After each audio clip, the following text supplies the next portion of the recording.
I was definitely one of those people who never imagined that I could get breast cancer. And early in 2018, I heard this voice. It's like that inner intuition voice. And it said for me to get the BRCA gene mutation test. And I knew that ran in my family. So if you have a mutation, you have a higher risk of getting cancer. I just really didn't understand how high the risks really were. So I never got the test. So I went and got the test. The results came back positive. I was diagnosed with stage 1 breast cancer, December of 2013. At that time, I didn't know what to expect. My life had gone into a whirlwind. I had woken up one morning, had some neck pain, and didn't think anything of it. Just took some ibuprofen, continued the day. And then later on that day, I had noticed my lymph node right here had swelled up to a pretty good size. It was concerning. And honestly, it only took about a week for me to get diagnosed with Hodgkin's lymphoma. My first appointment with my oncologist, she felt a lump. And then it came back as cancer. I had a mammogram, they did the whole 9 yards. And then I also had an MRI, and the MRI picked up another tumor in the other breast. So I was completely in shock. When you find out you're diagnosed with cancer, a lot of questions come up, a lot of concerns. You cry, you scream, you don't understand what's happening, but then you have to realize that it's happening and you have to roll with it and now figure out how to move forward and not just dwell on the past. So my first question was, could I be a mom? That was my biggest concern. I mean, I was in dental school and I was working hard to become a dentist, but my first and foremost thought was, I want to be a mom, and that's my biggest goal.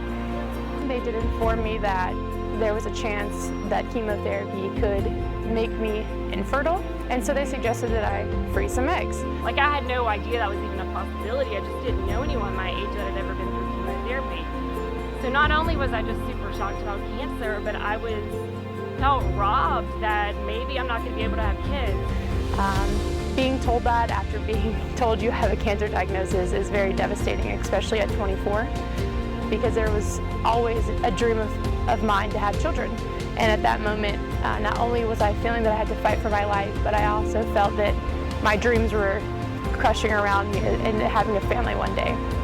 So my doctors were comfortable with me delaying chemo. I had surgery first, delaying chemo a little bit so I could freeze my eggs, which was a huge process, and it is extremely expensive, and most people's insurances do not cover egg freezing. Mine definitely did not. I did not realize that insurance companies do not consider harvesting your eggs medically necessary. And then once going through treatment, my mom was like, you know, it'd be very cool. Let's start a foundation so we can help young people like you be able to have a chance of having a family in the future too. So whenever I found out about a grant, it was amazing because every little bit helps. They reached out to me, I want to say within 48 hours. They were very fast. They were so kind, and she told me I was accepted for the grant for Team Maggie.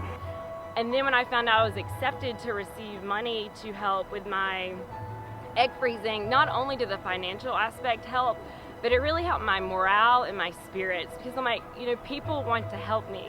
And that was the biggest thing that I never knew that a cancer survivor or a cancer patient, already a cancer survivor, would need, is how much love and support and knowing that you're worth somebody giving a gift.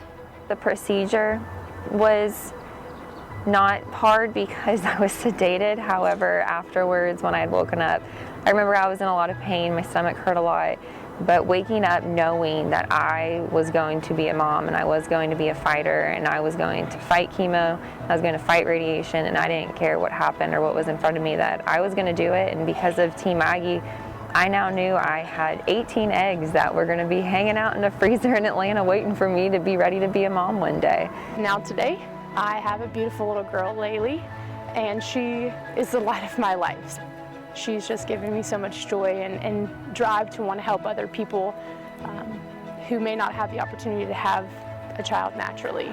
For Team Maggie, I vowed to them to forever to continue to pay back what they did for me, and I've continued to do that, and I will continue to do that in my future, of trying to give back to them so they can give back to so many other people that I don't even know that are out there that need them in the most crucial time of their life, because they were there for me, and I want them to be able to continue to be there for people, because you don't know what people are going through, and you don't know in their walk of life what part they're at. And being in dental school is very expensive, and so this was just one last thing I needed to add to the list of expenses. And because of Team Aggie, I know that I will be able to be a mom 100% one day.